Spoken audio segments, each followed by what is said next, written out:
ስለዚህ እያወራ ያለ ሲራቱ ላይ አይደለም እግሩን ያስቀመጠው ገሃነም ላይ ነው። ስለዚህ ገሃነም ላይ ጫነባት። ምን አደረጋት? ሽሪንክ አደረጋት። ከዛ በኋላ ማለት ነው ተበሰባት። ከዛ በኋላስ በቃኝ ሞላው አለች። ሞላው ያለችው መቼ ነው? ሞላው መቼ ነው ያለችው? ቆይ እንጂ አሉ ምንድን ነው? ቆይ መተለኝ የት ማለት ነው? ጀሃነም ማለት በእንግሊዘኛው ሄል ወይም ፋየር ተብሎ ይቀመጣል።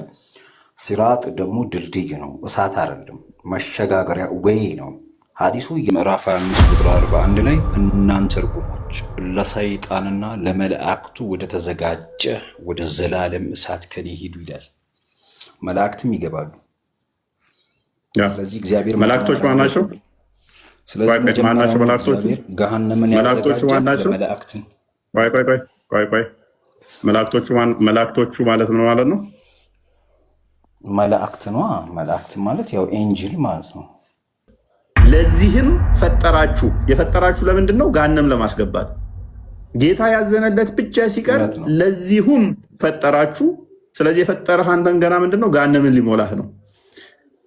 ምን ያዘነለት ብቻ ሲቀር ለዚህ ፈጠራችሁ። የፈጠረህ አንተን ለምን ብሎ ነው? ገሃነም ለመሙላት ነው። ምክንያቱም ከገሃነም ጋር ከሰውና ከአጋንንት ሞላሻለሁ ስላላት ኢንቴንሽናሊ አላ የፈጠራችሁን ምን ገሃነምን ሊሞላ ሞላ ያለችው መቼ ነው? ኦኬ በቃኝ ያለችው እግሩን ሲጭንባት ወይም እግሩን ሲያደርግባት። ቴንኪው እናመሰግናለን። ስለዚህ አስቀድማ ሞላችም ማለት ነው። አልበቃትም ነበር። ኦኬ የበቃት መቼ ነው? እግሩን ሲያደርግባት አልኩህ እኮ። እናመሰግናለን። አሁን ቁርአኑ ላይ ግባ። እዚህ ላይ ወደ ቁርአኑ ሳትሄድ ቆይ እንጂ አንብበው። አሁን እኮ ይኸውልህ፣ እሺ ቁርአኑ ላይ እንሂድሽ፣ ችግር የለውም። ወደሚለው ንገረኝ። ሱራውን ሱራ 11 ቁጥር ስንት? ውድ ነው ይውድ 159 ነው።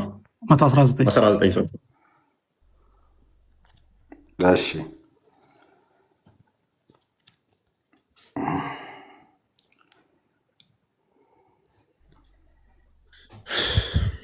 እሺ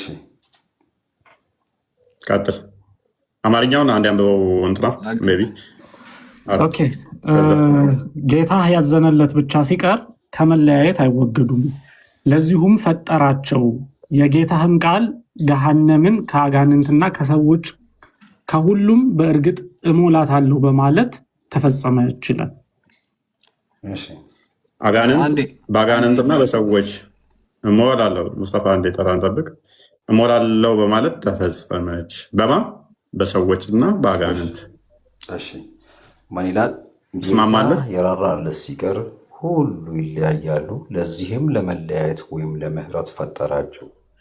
ጀሃነምን ከጋኔንና ከሰዎች በሁሉ በእርግጥ እሞላታለሁ የምትለውም የጌታ ቃል ተፈጸመች አለ። ምንድነው ከሐዲሱ ጋር ምን አገናኘው? ኦኬ በምንድን ነው እሱ ገሃነም የምትሞላው ይላል? ከጋኔን ከሰዎች። እናመሰግናለን። ገሃነም የምትሞላው በምንድን ነው? በሰዎችና በአጋንንት ነው አይልም። ቆይ እንጂ በሰዎች አይልም። ቁርአኑ እንደዛ አይልም። ቆይ አዳምጠው። ራስን የከፈትከው አዳምጠው። ከሰዎች እሺ፣ ከሰዎች በሰዎች ሳይሆን ከሰዎች በቃ ከአዎ። ስለዚህ አጠቃላይ ሰዎችን ሳይሆን እየተናገረ ያለው ከሰዎች በሰዎች ሳይሆን ከሰዎች ነው። ስለዚህ ከሰዎች በሰዎችና በአጋንንቶች ሳይሆን ከአጋንንቶችና ከሰዎች። እሺ አይ ከሲባል አንጻራዊ ነው ማለት ነው። ምን ማለት ነው? እሺ ገሃነም የሚገቡ ሰዎች። እሺ ስለዚህ ከአጋንንቶችና ከሰዎች ገሃነም ትሞላለች። ከሰዎችና ከጋኔኖች ነው የሚለው እኮ ከአጋንንቶችና ከሰዎች። እሺ ቦታውን እኮ ያቀያየርኩት እንጂ ያው ነው እኮ ከሰዎችና ከአጋንንቶችም ከአጋንንቶችና ከሰዎችም በሴም ቲንግ። ምን ቦታ መቀያየር እኮ ነው። እሺ ኦኬ ገሃነም የምሞላው በሁለቱ ነው አይደለ? አዎ። ሐዲሱ ላይ ደግሞ ስንሄድ አልሞላ ብላ እየጠየቀች መቼ ነው የሞላችው? በቃኝ ያለችው መቼ ነው? በቃኝ ያለችው መቼ ነው? ሐዲሱ ላይ አዳምጠኝ። ሐዲሱ ላይ ስለ መሙላት አይደለም የሚያወራው። ስለምንድን ነው? ስለመራብ ነው? እንግሊዝኛውን ላንብብልሽ እንዲገባ በደንብ አዳምጥ። he will continue to have people thrown into it and will say are there any more until the Lord of mighty put his foot over it አለና and its different sides will come close to each other and it will say enough enough ስተረጉመው ገሃነም ሰዎች ወደ እርሷ እየተጣሉ ተጨማሪ አለ ወይ ማለቷን አታቋርጥም ይልና የልዕልና ባለቤት የሆነው ጌታ እግሩን በእርሷ ላይ እስኪያደርግ ድረስ ማለት ነው። ያን ጊዜ ገሃነም ከፊሏ ወደ ተጨማሪ አለ ልጨርሰው። ያን ጊዜ ገሃነም ከፊሏ ወደ ከፊሏ እየተሳበች ትጨመቃለች። በቂ ነው ትላለች ሲል ምን ማለት ነው? ጥያቄዋን ታቆሙ። እሺ ቴንኪው። ስለዚህ በቃኝ የምትለው ስትሞላ ነው ሳትሞላ ነው? ስለመሙላት ስላለመሙላት ሳይሆን አላህ እግሩን ሲያደርግባት ጥያቄዋን ታቆማለች። ዛት ሲል ጥያቄዋን ያቆመችው ስትሞላ ነው ወይንስ ሳትሞላ? ስለመሙላት አያወራም ሐዲሱ። አልሞላችም ማለት ነው። ትሙላ አትሙላ የተቀመጠ ነገር የለም። ሐዲሱ የሚለው አላህ እግሩን ሲያደርግ። እናመሰግናለን። ስለዚህ የአላህ ቃል አልተፈጸመም ማለት ነው። ምንድን ነው አሁን እኮ ቃል ስለመፈጸም ቁርአንን ጋነምን ሞላት አለ የሚለው ትንቢቷ ውሸት ነው ማለት ነው። አሁን እኮ ጥያቄ እናመሰግናለን። ቁርአንና ሐዲሱ በምን ተገናኘ እያለ ነው። ሱራ 50:30 የፈሰረው 50:30 አንዴ ክፈተው ይገናኛል ብሎ ነው ይኸውልህ ያስቀመጠልህ። የቁርአንን ነው እየፈሰረ ያለው ነበር። ቆይ እንጂ አይገናኝም ማለት ነው ብራዘር። ቆይ እንጂ አይገናኝም እኮ አገናኙ። በምን ተገናኘ? ኦኬ ምንም አይገናኝም። በምንም አይገናኝም። ለምንድን ነው እሱ የጠየቀው? ካረ እንደዛ ብሎ ማን የጠየቀው? ቁርአኑ ላይ ያለውን ለምን ጠየቀው? ተመሳሳይ ጥያቄ ማን ነው የጠየቀው? ሪፖርት እያፈረጠን ነው የጠየቀው። ቁርአኑ ላይ የምን ጥያቄ ነው ያለው? ቁርአኑ ላይ ምንድን ነው የሚለው? ጋነምን ሞላት አለው የሚለው አለ አይደለ? እዚህ ጋር ደግሞ እንዴት እንደሞላች ነው አይደለ የሚናገረው? እንዴት እንደሞላች አይናገርም። መጀመሪያ ተጨማሪ አለ እያለች በቃኝ ማለት ምን ማለት ነው? መሙላት አይደለ? ቆይ በቃኝ ሞላው አላለችም። እንደገና ሞላችም አይልም ሐዲሱ። መጀመሪያ እሷ ተጨማሪ አለን እያለች ነበር። አንቲል አለ አላህ እግሩን እስኪያደርግባት ድረስ አለና ልክ እግሩን ሲያደርግባት ግን ምን አረገች? በቃኝ ሞላሁ አለች እንዴ? አይልም ሐዲሱ። ባናየው ምንድን ነው የሚለው ሐዲሱ? ንገረኝ። ሳይዶቿ ይጨመቃሉ። ስለዚህ ምን ሆነች? ያን ጊዜም ጀሃነም ከፊሏ ወደ ከፊሏ እየተሳበች ትጨመቃለች። በቂ ነው። የተጨመቀችው ለምንድን ነው? የተጨመቀችው ለምንድን ነው? የተሰበሰበችው ለምንድን ነው? አሁን ቆይ አላህ እግሩን ስለጫነባት ነው አይደለ? እግሩን ስለጫነባት ነው። እናመሰግናለን። ስለዚህ እንድትሰበሰብ እንድሞላ ያደረጋት ምኑ ነው? ሞላች አይልም እኮ አሉ። ስለዚህ አልሞላችም ማለት ነው። ከዛ በኋላ ከአላህ እግር በኋላ የሚገባ ፍጡር አለ እንዴ? ስለመሙላት አይደለም የሚወራው። ስለዚህ ካልሞላች ሌላ የሚገባባት አለ ወይ? እሱ ሌላ ጥያቄ እኮ ነው። አሁን ምንድን ነው ጥያቄ እዚህ እኮ? አሁን ሞልታለች አልሞላችም የምንስማማው ያኔ ነው። አላህ እግሩን ከጫነባት በኋላ ከአላህ በተጨማሪ ደግሞ ሌላ የሚገባ ነገር አለ? የሚጭንባት ነገር ሌላ አለ? የአላህ እግር ላይ ወይም የሚጫን ሌላ ነገር አለ? ካልሞላች አልሞላችም እያልከ ስለሆነ ተረጋጋ እስኪ። አሁን ምንድን ነው የፈለግከው ነው? ባትጨናነቅ እኮ ቀጥላ እየነገርከን እኮ አይደለም እኮ። ምንድን? እሺ ምን ልንገርህ?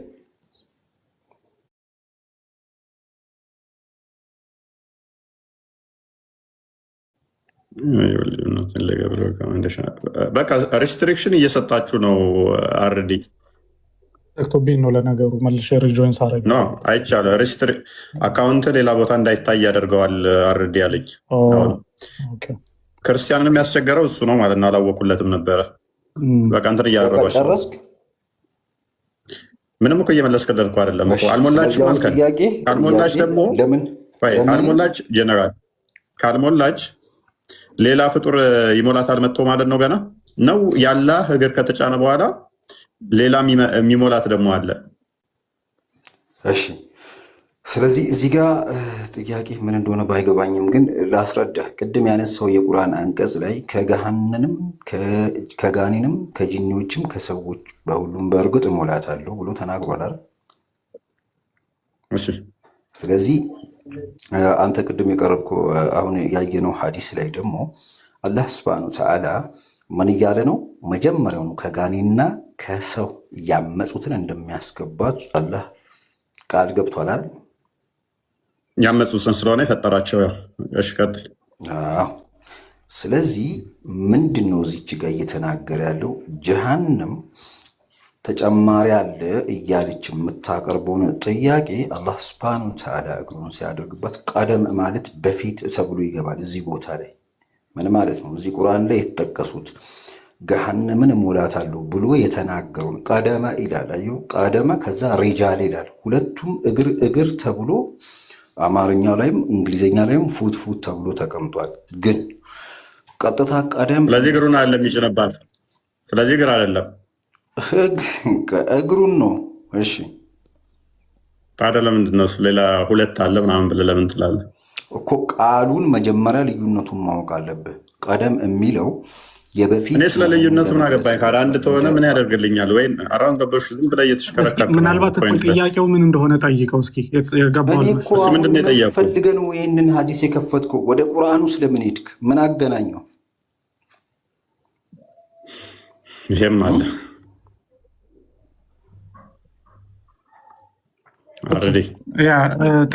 ጥያቄው ምንድን ነው መሰለህ እየተጠየቅ ያለኸው? ይበቃናል መሰለኝ።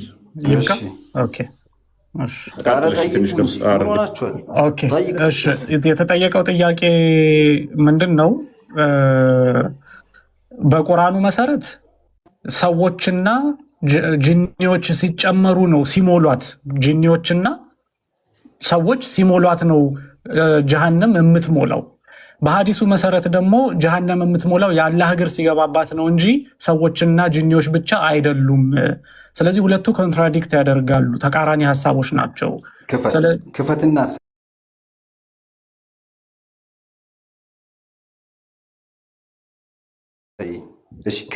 አሳይኝ። አሁን ሀዲሱ ላይ ጀሃነም የምትሞላው የአላህ እግር ሲገባባት ነው የሚል ከፍታ አሳይ። ይኸው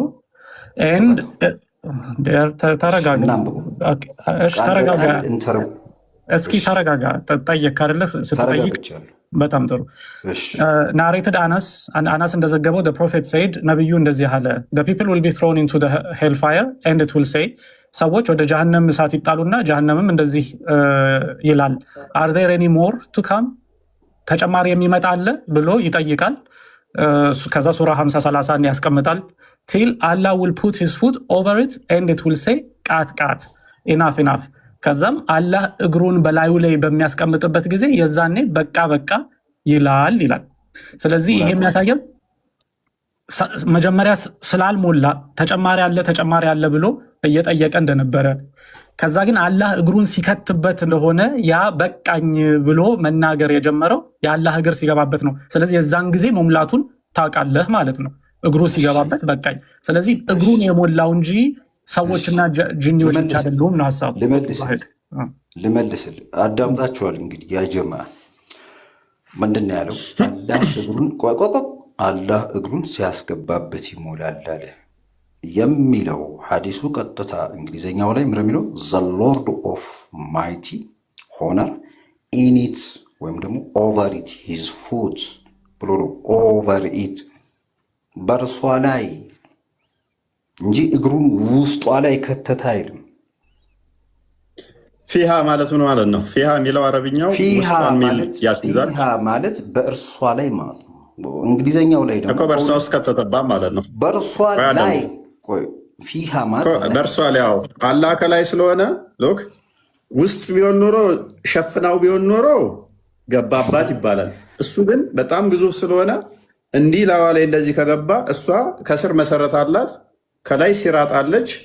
ሲራጡ ላይ ያደረግ አይደለም የሚለው አለም ገባ አይልም። ቆይ 7 ደረጃዎች አሏት የላትም? ገሃነም 7 ደረጃዎች አሏት የላትም? እሱ ሌላ ፖይንት ነው። አሁን እግሩን ከተተ የሚላውጡ ቆይ አዳምጥ። እያንዳንዱ ላይ መሙላቷን ግዴታ ነው አይደለ? ምክንያቱም አንቲል ምን አላህ እግሩን እስኪ ጭን ድረስ ነው ይህን ጥያቄ የምቀጥለው። እንደዛ ከሆነ 7 ደረጃዎች አላት።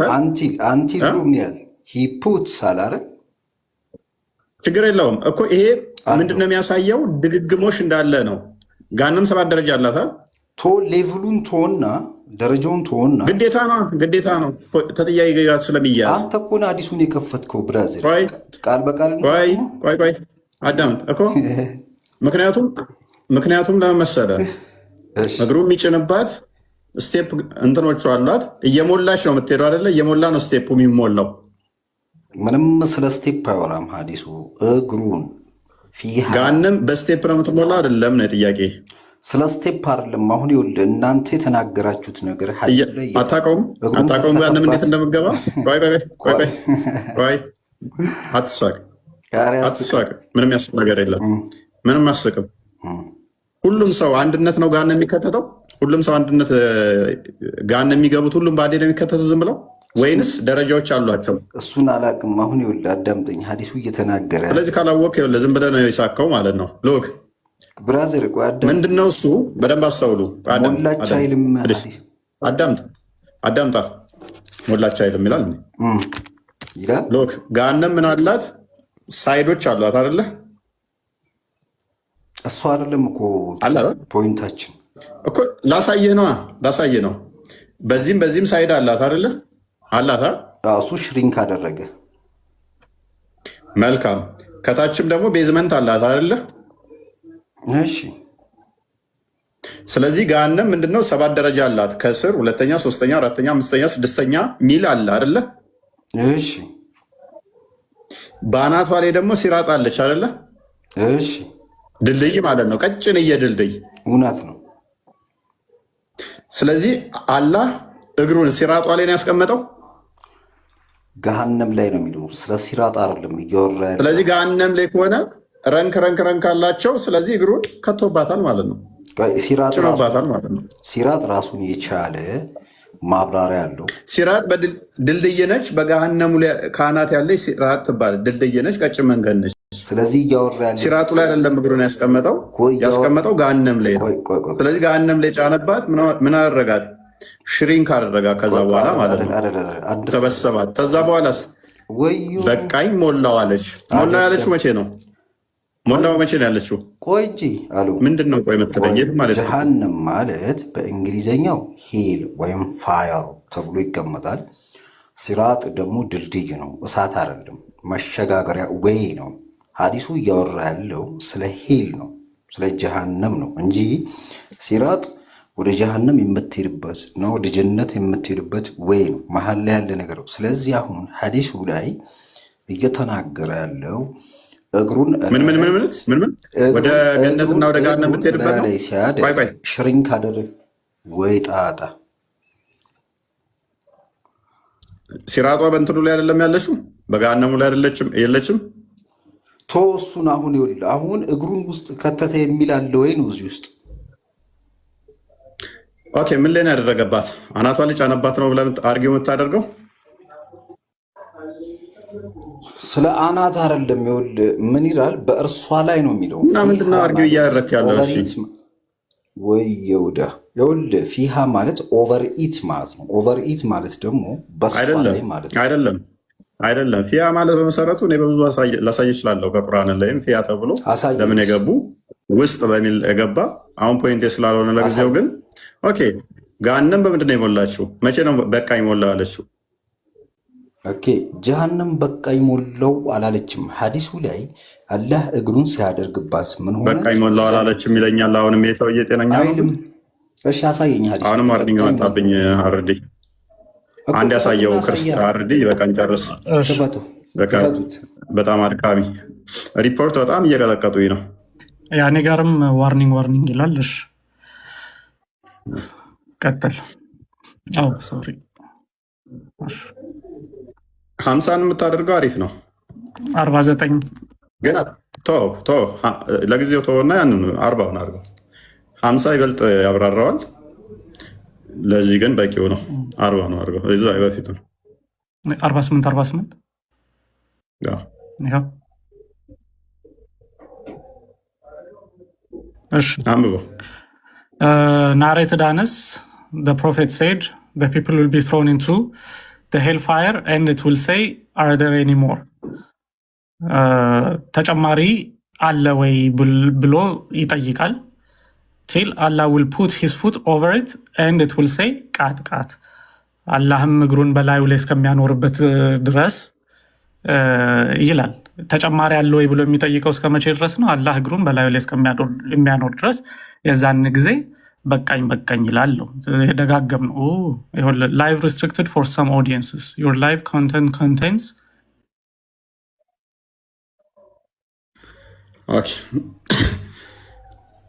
ሪፖርት በጣም በቃ አልቻል ነው።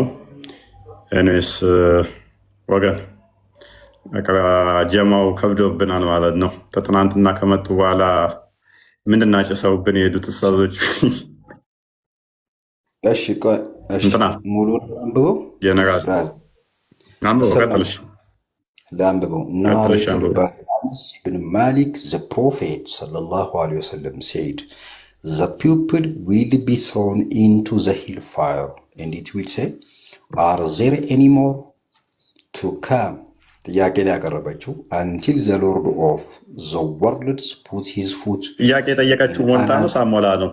ጀነራል ስለሞላች ነው ጥያቄ ያቀረበችው ወይንስ ሳትሞላ? ጥያቄ ያቀረበችው ስለመሙላት ስላለመሙላት ሳይሆን እሷ ሌላ ተጨማሪ የቀራለው እያለች እኮ ተጨማሪ ያለው ሶሪ የተጨማሪ ያለው እያለች የጠየቀችው ስለሞላይ ነው ወይንስ ስላልሞላች? እኛ እንዲህ ሞልታ ነው ስለሞላ አንመልስም። እንዲህ አይነት መልስ አንመልስም። ይሄ ግለሰብ ቆይ እንጂ ጥያቄ ሃይማኖታዊ መርህ ይኑረው ብራዘር። ስለዚህ እዚህ ላይ የተጻፈው እሷ ይህንን ጥያቄ ስታቀርብ until the Lord of the worlds put his foot ይላል አይደል? ኦቨር ኢት አለ በላይዋ ላይ።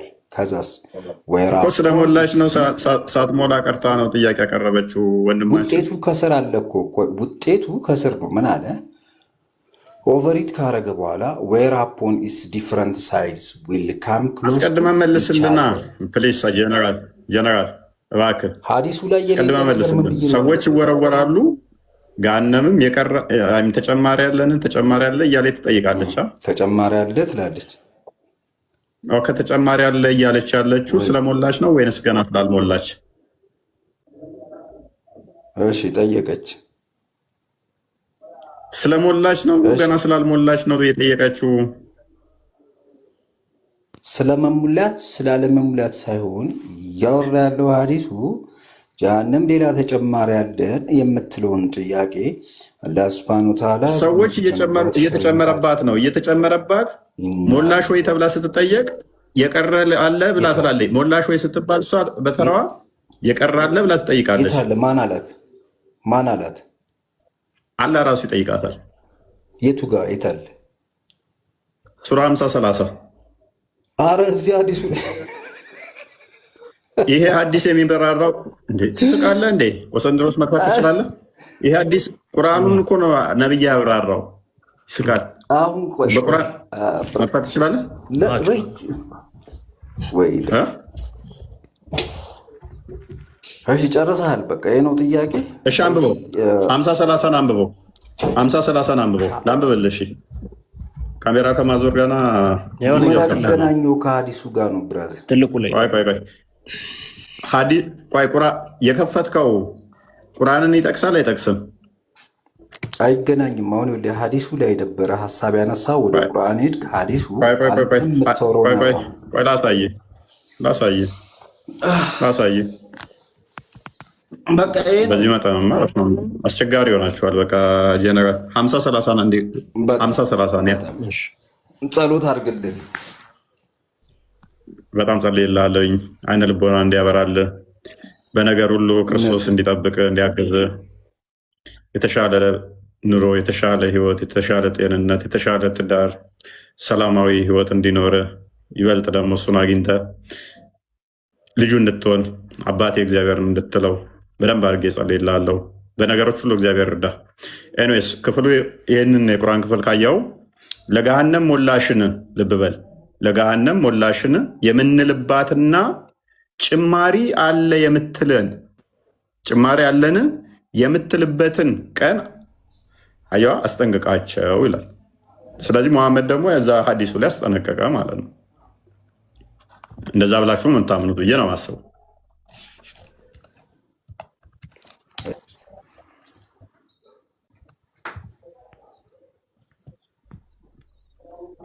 እና ምን ትለናለህ? እሰማለሁ እሰማለሁ እሰማለሁ ወይ? አዎ ትሰማለህ። ምንድን ነው?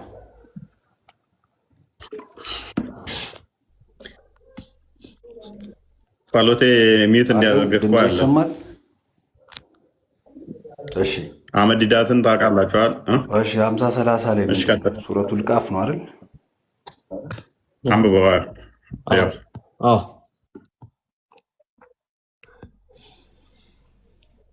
በዚያን ቀን ለጀሃነም ተሞላሽን እንላታለን እሷም ጭማሪ አለን ትላለች አለ።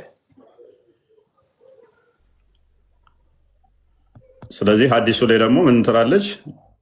የቀረና አለን ያለችው ጠይቋን ነው አይደለ? ሞላሽን ብሎ ሲጠይቃት የቀራለ ተጨማሪ አለ ብላ ጠየቀችው።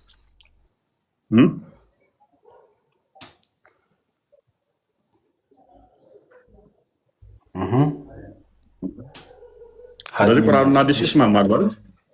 ሀዲሱና ቁርአኑ ይስማማሉ አይስማሙ?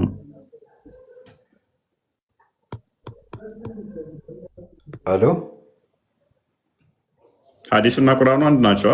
ስለዚህ ያው ሰፊ ናት። አላህ እግሩን ሲጭንባት ሽሪንክ አደረገች ነው። ስለዚህ እዚች ጋር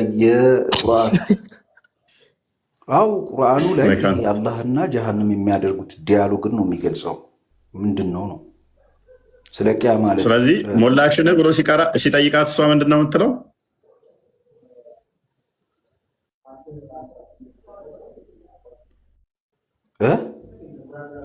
ሞላሽን ብሎ ሲጠይቃት እሷ ምላሿ ምንድን ነው?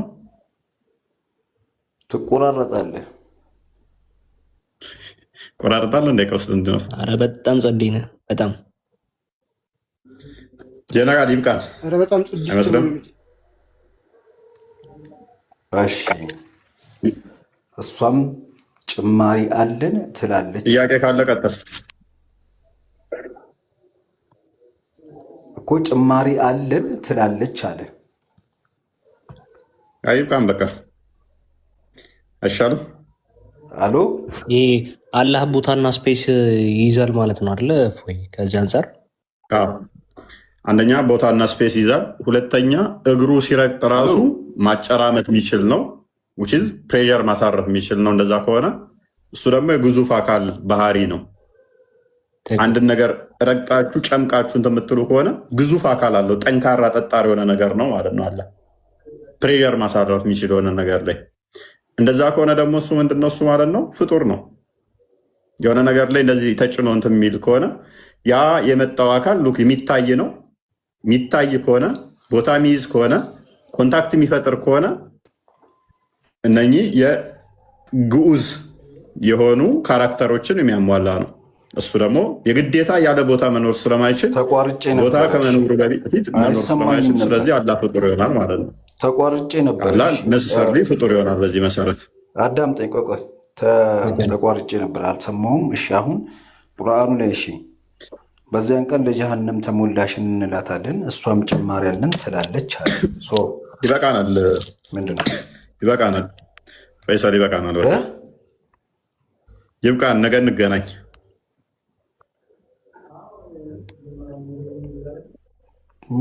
አይሻልም? ይሻላል። ያ ቴንክ ዩ ብቃችሁ እውነት ነው። እሺ እኔ ጥያቄ ልጠይቅ። ቀጥልሽ እንትን ብትሉኝ ጥያቄ ልጠይቅ እንዴ? ቀጥል። እሺ ወይ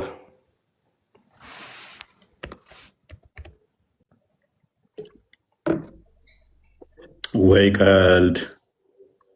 ቆስጠንጢኖስ አንተ ጋር መጣው ነው live restricted for some audience or live content contains themes that some may find uncomfortable. በነገራችን ላይ ኮምፕሊንክ ያርጉልኝ አንዴ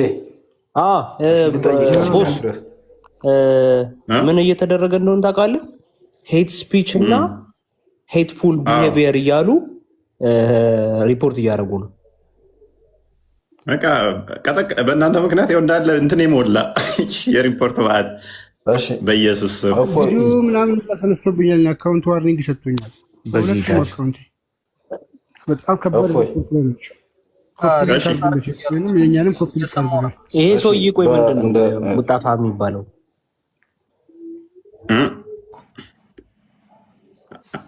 እሱ ነው። አይ ሰው ሪፖርት ያደረገን መሰለኝ። እሱ እንድነው የተቀመጠው። ቀጥል ጀነራል። በኢየሱስ ስም አሁንም መጣብኝ። ከስር እንዳለ እንደዛ እየተባልኩ ነው። ምን? እሺ ልቀጥል። ሪፖርት እየተደረገ ነው እያሉ እየጻፉ ነው። ማን እያደረገ ያለው? እኔ እንጃ። እንዳለ ሪፖርት እያደረጉ ነው እያሉ እየጻፉ ነው። ኦኬ እሺ።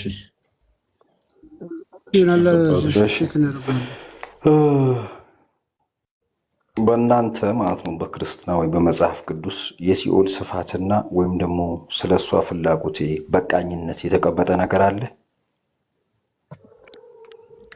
አይ ምክንያቱም ቃል ኪዳን አልገባም እግዚአብሔር ከሲኦል ጋር። እግዚአብሔር ልክ እናንተ ጋር አስቀድሞ ቃል ኪዳን ስለገባላት ነው። ገና ፍጥረትን ሳይፈጥር ሰዎችንና ጋንንቶችን ሞላብሻለሁ ብሎ ቃል ኪዳን ስለገባላት ነው።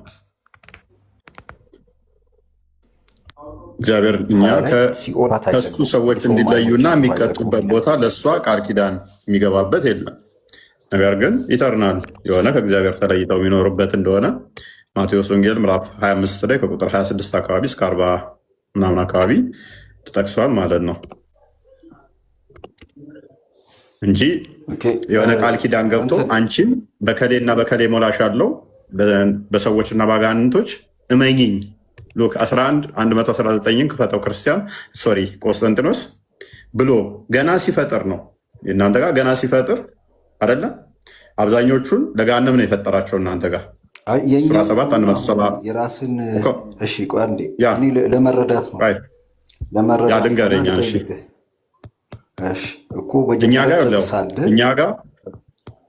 እኛ ጋር ገሃነም እንደዚህ ጠርዝ ማዕዘን እንደዚህ ኖሯት ከዛ ለእሷ ሞላሻለው ብሎ ቃል ኪዳን አልገባላትም። እግዚአብሔር ከእንትን ጋር ከገሃነም ጋር ቃል ኪዳን ተግባብቶ እመኝኝ ሰዎች እሞላብሽ ሰዎችን ገሃነም አንቺ ውስጥ ገብቼ እሞላሻለሁ የሚል እግዚአብሔር ፍላጎቱ ኖሮት እግዚአብሔር ገሃነምን የመሙላት ለእሷ ቃል ኪዳን ውል ያደረገበት የለም። ማነው የሚገባበት ከሆነ እግዚአብሔርን ያልወደዱ መልካም ያላደረጉ እሱን የካዱ በእሱ ያላመኑ ዮሐንስ ወንጌል ምዕራፍ 3 ቁጥር 16-18 በልጁ ማያምኑ የዘላለም ሕይወት ማያገኙ ይገባሉ፣ በልጁ የሚያምኑ አይገቡም። ማቴዎስ ወንጌል ምዕራፍ 25 ከቁጥር 30 እስከ 36 አካባቢ በልጁ የሚያምኑ ቃሉን የጠበቁ ገሃነም አይገቡም። ከዛ በኋላ ደግሞ ከ36 እስከ 40 ምናምን አካባቢ ያሉት በሱ የእሱን ቃል ያልጠበቁ ትእዛዙን የጣሱ እነሱ ከመላእክቱ ጋር ከአጋንንቶች ጋር ገሃነም ይገባሉ። እናንተ ጋር አጋንንትና ከአጋንንቶችና ከሰዎች ይገባሉ እንደተባለ እኛ ጋር ከአጋንንትና ከሰዎች የሆኑ ምን ይሆናሉ ማለት ነው? አጋንንቶችና ሰዎች ወይም ደግሞ የተጣሉት ርኩሳን መናፍስቶች ገሃነም ይገባሉ። ማዕዘኗ፣ ልፋቷ፣ ጎኗ ምናምን እሞላሻለሁ ሞላች አልሞላችም ቃል ኪዳን አልገባላትም እግዚአብሔር። እናንተ ጋር ግን ምንድነው እሱ ሉክ በደንብ ያው ጌታ ያዘነለት ብቻ ሲቀር አላህ ያዘነለት ብቻ ሲቀር አላህ ያዘነለት ብቻ ሲቀር ለዚህም ፈጠራችሁ። የፈጠራችሁ ለምንድን ነው? ገሃነም ለማስገባት። ጌታ ያዘነለት ብቻ ሲቀር ለዚሁም ፈጠራችሁ። ስለዚህ የፈጠረህ አንተን ገና ምንድን ነው? ገሃነምን ሊሞላህ ነው። ምን ያዘነለት ብቻ ሲቀር ለዚህ ፈጠራችሁ። የፈጠረህ አንተን ለምን ብሎ ነው? ገሃነም ለመሙላት ነው። ምክንያቱም ከገሃነም ጋር ከሰውና ከአጋንንት ሞላሻለሁ ስላላት ኢንቴንሽናሊ አላ የፈጠራችሁን ምን ገሃነምን ልሞላ። የጌታም ቃል ገሃነምን ከአጋንንትና ከሰዎች ከሁሉም በእርግጥ እሞላታለሁ በማለት ተፈጸመች። ስለዚህ ቃል ኪዳኑ እሞላሻለሁ የምትል ስለሆነ ኢንቴንሽናሊ ሲፈጥር ያንን ቃል ለመፈጸም ገሃነምን ለመሙላት ነው። ዮሐንስ ወንጌል ምዕራፍ 3 ቁጥር 11 ላይ 16 ላይ ዮሐንስ ወንጌል ምዕራፍ 11 ቁጥር 25 ላይ አንዴ ቼክ አድርግልኝ ክርስቲያኖች። ያው ነው የእግዚአብሔር ፍላጎቱና ዓላማው ግን ምንድነው? እሱ ያስረዳኝ ነገር ገብቶኛል። በእርሱ የሚያምን ቆይ አንዴ፣ በእርሱ የሚያምን ሁሉ የእግዚአብሔር ዓላማውና ፍላጎቱ እቅዱ ምንድነው? ሁሉ በእርሱ የሚያምን ምን እንዲሆን ነው? የዘላለም ሕይወት እንዲኖረው እንጂ እንዳይጠፋ እግዚአብሔር አንድያ ልጁን እስኪሰጥ ድረስ ዓለሙን እንዲወዷልና። እግዚአብሔር ፍላጎቱና ፍቃዱ እንትኑ ምንድን ነው? ሁሉም እንዲድኑ ነው እንጂ ገሃነምን እሞላታለሁ ንስሰርሊ ብሎ ከቃል ኪዳን ዞላት ሰዎችን ለገሃነም አልፈጠረም። ምንድነው እኔ ማወቅ የፈለግኩት አሁን የቅድሙ ሀዲስ ላይ ሽሪንክ ታደርጋለች፣ ትሰበሰባለች። እንደገና ደግሞ ምን ይላል አላህ? በቃ ሽላታል እና እሷም ቀጣ ቀጣ ትላለች፣ በቃ ትላለች። የኛው ላይ እኮ ልመጣልህ ነው። እዛ ላይ ስለጨረስን እየጠቀለል ነው ወደ አዲስ እንደገና እንዳንገባ ነው። የእናንተ ላይ ኢሳይያስ ምዕራፍ 5 ቁጥር 14 ላይ ስለዚህ ሲኦል ነፍሷን አሰፋች፣ አፏንም ያለ ልክ ከፈተች፣ ክብሯና ሕዝቧ ጩኸቷም በእርሷ ደስ የሚላቸው ወደ እርሷ ይወርዳሉ ይላል። እንደገና ደግሞ ምሳሌ 27:20 ላይ ሲኦልና አልጨረስኩም። ምን አገናኘው? ደስ ካለ አንተም ትወርዳለህ፣ ታልታዘዝ አፏን ከፍታ ትጠብቃለች። ታስረዳኛለሽ እንዳይጠፋብኝ። ስለዚህ ምሳሌ 27:20 ላይ ሲኦልና ጥፋት አይጠግቡም፣ የሰውም አይኖች እንዲሁ አይጠግቡም ይላል። ልጨምርልህ ማርቆስ 9:44 ላይ በትላቸው በማይሞትበት እሳትም በማይጠፋበት ወደ ገሃነም ይወርዳሉ ይላል። ብዙ ማምጣት ይችላለሁ። እኛ ጋር ሊሚት አለው። ሽሪንክ ታረጋለች፣ በቃኝ በቃኝ ትላለች። እናንተ ጋር ግን ሁሌም እንደሰፋሽ ትሄዳለች ይላል። አንተም ትገባለህ እኮ ምክንያቱም እያጠፋ ሰው ጥፋቱን ባጠፋ ቁጥር ከእግዚአብሔር በተለየ ቁጥር አዳም ምክንያቱም እኛ አስቀድሞ እግዚአብሔር የፈጠራት ሊሚትድ የሆነች ሎክ አንተ ምን ብለህ ስለምታምን ነው። አላህ ገና ሰውን ሳይፈጥር ገሃነም የምትባል ፈጠረ ብለህ ስለምታምን ነው። ገሃነም የምትባል ፈጠረ ብለህ ስለምታምን ነው። እኛ ደግሞ ገሃነም የምትባልን ፈጠረ ብለን አናምንም። የሰው ልጅ እያጠፋ ይሄዳል እንጂ ጥፋት ወይንም ደግሞ ያጠፋ የሰው ልጅ ቁጥር እያነሰ ነው የሚሄደው ወይንስ እየበዛ ነው የሚሄደው? ከእግዚአብሔር የሚለየው ወደኋላ ብንሄድ ወደ አዳም ብንሄድ ያጠፋው የሰው መጠን እያነሰ ይመጣና ወደ አዳም ጋር ሁለቱ ጋር ይመጣል ማለት ነው። ወደዚህ ስትመጣ እየበዛ ከእግዚአብሔር የሚለየው እየበዛ ነው የሚሄደው። ሲኦል ቢገባው ቁጥሩም እየበዛ ነው የሚገባው፣ እየመጣ ነው የሚሄደው ማለት ነው። ምክንያቱም ሲኦል ማለት ከእግዚአብሔር የምትለይበት ነው። የተለየህበት ቦታ ቁጥር እየደረብከኝ ነው። አንተ እኮ እንትን አድርገህ ስለያዝካት እኮ ነው ሲኦል የምትለው። ሰፋ ጠበበ ብለህ ምንድነው እሱ እንደናንተ እንደዚህ ተፈጥራ የተቀመጠች ስላደረግካት ነው። እኛ የተቀመጠች እንደዚህ ተፈጥራ እንደዚህ ማዕዘኗ እንደዚህ ወርዷ እንደዚህ ቁመቷ እንደዚህ ብለን አይደለም ምናምናት። እንደዛ ስለማናምን ማለት ነው። አስቀድሞ ፈጠራት ሲኦልን። ከዛ በኋላ ለእሷ ይህን ያህል ሰው አስገባልሻለሁ ብሎ ቃል ኪዳን ገባላት ብለን አናምነው። አለ ቃል ኪዳን እኮ እፎይ። ኦኬ ገሃነም ልሞላሽ ሰዎችን ሲፈጥር አንቺን ገሃነምን ልሞላ ብሎ ቃል ኪዳን የገባባበት ኦኬ አሳየንሽ። ኦኬ ቁርአኑ ላይ ከጋኔንም ከሰዎችም ያለ አንጻራዊ ነው የገባው። መጽሐፍ ቅዱስ ላይ ማቴዎስ ምዕራፍ 25 ቁጥር 41 ላይ እናንተ እርጉሞች ለሰይጣንና ለመላእክቱ ወደ ተዘጋጀ ወደ ዘላለም እሳት ከኔ ሂዱ ይላል። መላእክትም ይገባሉ። ስለዚህ እግዚአብሔር መላእክቶች ማን ናቸው? ስለዚህ መላእክቶቹ ገሃነምን ያዘጋጃል ለመላእክትን። ቆይ መላእክቶቹ ማለት ምን ማለት ነው? መላእክት ነው። መላእክት ማለት ያው ኤንጅል ማለት ነው። ኖ የተጣሉትን እርኩሳን መናፍስትን ነው። ምክንያቱም ሳጥናኤል ራሱ አስቀድሞ አዛዥ መልአክ ነበርና። ስለዚህ መላእክት ማለት ወደ መላእክቱ ሲል ለሴጣን ነው። ስለዚህ ሴጣኖቹ እነሱን ተሱ ጋር ተላላኪ የሆኑ የእሱ ተገዢ የሆኑ አብረው ይገባሉ። ለምን? የእግዚአብሔርን ትእዛዝና ዕቅድ ስላልጠበቁ ማለት ነው። ተሱ ከተለየ እግዚአብሔርን አልፈልግም ስትል እኮ ተዘጋጅቶላል። የተዘጋጀልህ ምንድን ነው? እሱ ከእሱ አልፈልግም አስቀድሞ ፈጠረልህ ማለት አይደለም። አንድምታውን ክፈትለት ሜይ ቢ ከቻልክ። የ2541 ነው። ሴጣን ነው የሚለው መልአክም አይደለም የሚለው እንጂል ነው የሚለው እኮ ነው ቨርዥን ያንተ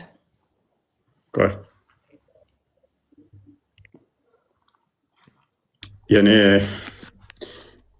የትኛው እናንተ የከፈትከው?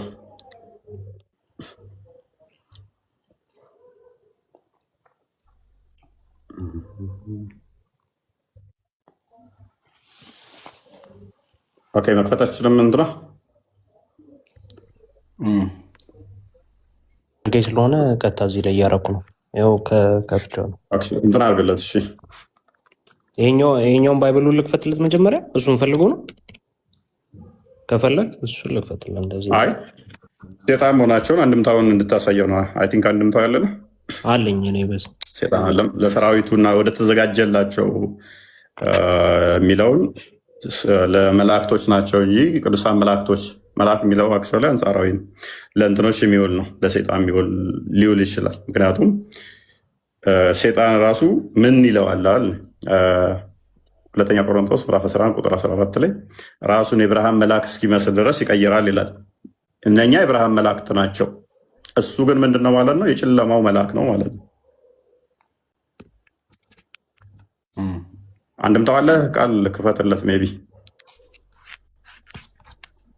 አንዳንዴ እንትን አይመጣም። እስኪ እየሞከርኩት ነው።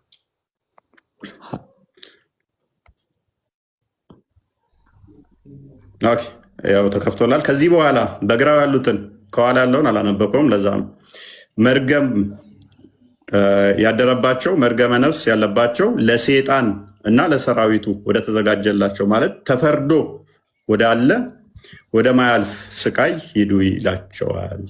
የሚወጣ በከበባ ትስብእት ነውና እያለ ይቀጥላል ማለት ነው። ስለዚህ መልአክ ሲባል ነሰሰርሊ አንተ እንደምትረዳው አይደለም፣ ሴጣን ለሴጣን የሚውል ስለሆነ። ኦኬ። ስለዚህ አስቀድሞ የተዘጋጀ አይደለም። ገሃነም አስቀድማ የተፈጠረች አይደለች። ተፈጥራ እንደዚህ ተዛ ቃል ኪዳን ገብቶላት አንቺንን ሰዎችና ጂኖችን ፈጥሬ ያስገባልሻለሁኝ ይላል መጽሐፉ። የአሁኑም ተዘጋጀ ይላል። እየሰፋ መጣ ማለት እኮ እሱን እንደዛ ማለት አይደለም። ተቀበልኩት። አንደርስታንዲንጉ እንደዛ ከሆነ የክርስትና አስተምሮ ኢትስ ኦኬ። ሌሎችንም ልጥቀስልህና አስረዳኝ። ኢሳያስ 30:33 ላይ ቶፌት ከጥንት ተዘጋጅታለችና ለንጉስም ተሰናድታለችና ጥልቅና ሰፊ አድርጎ መስርቷታል። የእሳትና የእንጨት ክምር እጅግ ነው። የእግዚአብሔር እስትንፋስ እንደ ዲን ወንዝ ያነደዋል ይላል። አስቀድሞ ተዘጋጅቷል። መቼ ነው የተዘጋጀው? አንዴ ክፈተው። ከጥንት ይላል። ከጥንት ምን ላይ ኢሳያስ ከጥንት ማለት መቼ ነው? ከጥንት ማለት እነዚህ ከፊት ያሉት ሳይፈጠሩ በፊት ማለት ነው። የሚገቡባት ሳይፈጠሩ። አይ ጥንት ከተባለ እኮ ጊዜ እኮ ነው። ኖ ጊዜ አይደለም እንዴ ጥንት ማለት? ጥንት ዘላለም ነው። እግዚአብሔር ኤርሚያስ ነው ያልከው? ኢሳያስ ነው ያልከው? ኤርሚያስ ነው ኢሳያስ ያልከው? መጀመሪያ ማለት ነው። አይ ጊዜ ማለት ነው። ጊዜ ማለት ነው። ጥንት ማለት ጊዜ ነው። ኢሳያስ 30:33 ኢሳያስ 30:33 ከጥንት ተዘጋጅታለች የሚለው ቃል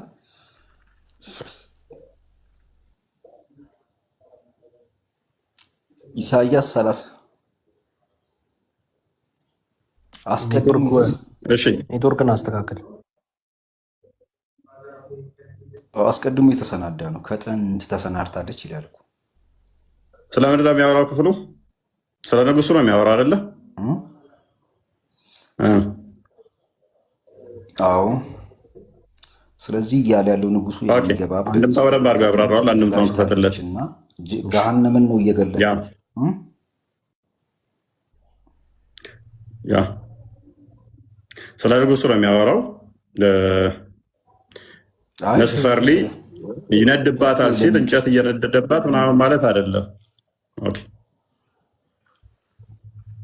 ህግ ለሚጥሱ ነገስታት ነው እንትኑን አቋል ኮንቴክስቱን። ስለዚህ ለነዛ ነገስታት አስቀድሞ ከጥንት ተሰናድቶላቸዋል አለ።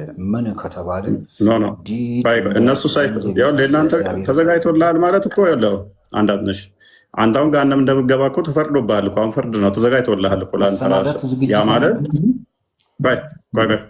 አንተ አሁን ተዘጋጅቶልሃል። ያ ማለት ለአንተ አሁን ሲነገር ገሃነም ትገባለህ። ፕሊስ አዳምጠኝ። መዳን ስለምፈልግ ነው። ገሃነም ትገባለህ እኮ አዳምጠኛ። ተዘጋጅቶልሃል አንተ ራስህ። ለአንተ ተዘጋጅቶልሃል ማለት ግን ፍጥረት ሳይፈጠር ገሃነምን ፈጥሮ ልክ እንትኖችን ሲፈጥር ያኔ ይፈጥሯታል ማለት አይደለም። አዎ ተዘጋጅቶልሃል። በልጁ ለማመን አሁን ተፈርዶበታል ሲል አሁን ተፈርዶበታል በፍርድ ውስጥ ነው ያለው፣ ተዘጋጅቶለታል ማለት ነው። ስለዚህ ስለነኛ ስለ አጥፊዎቹ ሲነገር ተዘጋጅቶላቸዋል። የት ገሃነም ሊገቡ ማለት ነው፣ ተዘጋጅቶላቸዋል።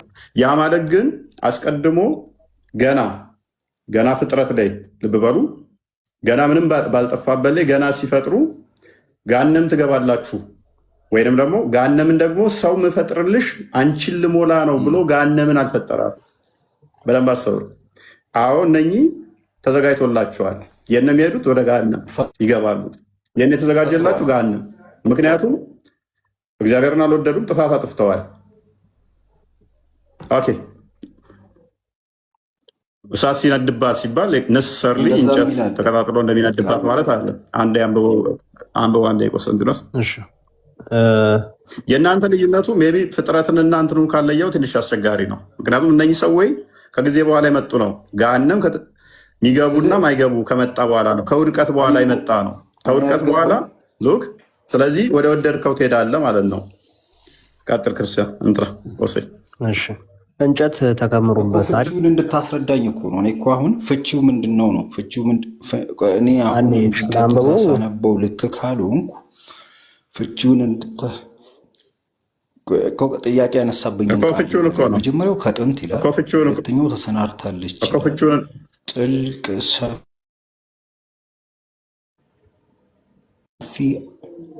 እኮ አሁን ከጥንት ተዘጋጅታለችና ለንጉሱም ተሰናድታለችና ጥልቅና ሰፊ አድርጎ መስርቷታል አለ። የእሳትና የእንጨት ክምር እጅግ ነው፣ የእግዚአብሔር እስትንፋስ እንደ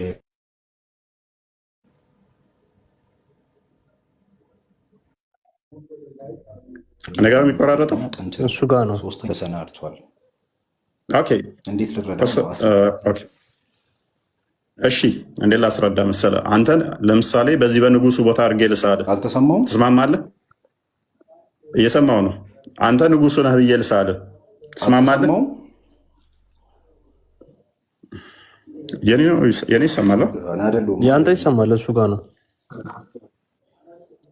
ኦኬ ይኸውልህ፣ የኔ አይሰማም። አሁን እሰማለሁ። የቆስጠንጢኖስ ይሰማል። አሁን ትሰማለህ። ኦኬ በደንብ አስተውል። አንተም በንጉሱ ቦታ አድርጌ ልሳልህ እና አዳምጠኝ። እሺ እግዚአብሔር አስቀድሞ አዳምን ንጉስ ምትስለኝ። እሺ እግዚአብሔር አስቀድሞ ገሃነምን ፈጥሮ ሉክ ገሃነምን ፈጥሮ ከዛ አንቺን በሰዎችም ምፈጥርልሽ ገሃነም ልሞላብሽ ነው አላላትም። ገሃነምን ፈጥሮት ልክ እንደ ማንኛውም ፍጡር ፈጥሯት አላላትም። ገሃነም መቼ ነው የምትመጣው ማለት ነው? ሰው ልጅ እግዚአብሔርን ከካደ በኋላ ከእግዚአብሔር መለየት ነው። ከእግዚአብሔር ስለየ ነው የሰው ልጅ ገሃነም ወይንም ደግሞ ሲኦል ማለት ነው። በገነት ውስጥ ነው አዳምና ሔዋንን ያኖራቸው አይደለ? ስለዚህ በገነት ውስጥ በነበሩበት ሰዓት ላይ ነገር ግን ከእግዚአብሔር መለየት ከመጣ በኋላ ሰው ወደ ወደደው ይሄዳል አሁን ማለት ነው። ከእግዚአብሔር አልፈልግም ካለ መለየት መፍት አለው ማለት ነው። የመለየት መፍት መጣለት ማለት ነው። ጥፋት መጣ ማለት ነው። ስለዚህ ከዛ በኋላ ለመጡ ሰዎች ጥንት ወደ ተዘጋጀላቸው ሲባል ኦኬ፣ ለምሳሌ ጄኔራል አለ ተዘጋጅቶለታል፣ ገሃነም ተዘጋጅቶለታል፣ ሲኦል ተዘጋጅቶለታል። ያ ሲኦል ተዘጋጅቶለታል ማለት ግን እግዚአብሔር አስቀድሞ ሲኦልን በፈይሰል እና በመሳሰሉት እሞላታለሁ ብሎ ሲኦልን ፈጥሯታል። ከዛ ጄኔራልም ሞልቶ ለሲኦል ቃል ኪዳኑን ይፈጽማል ማለት አይደለም። ምክንያቱም የለማ አንቺን በሰዎችና በአጋንንቶች እሞላሻለሁ ስላላላት ማለት ነው። ምክንያቱም ከጀነራል በኋላ ወይም ከጀነራል በፊት የካዱ እግዚአብሔርን አሉ።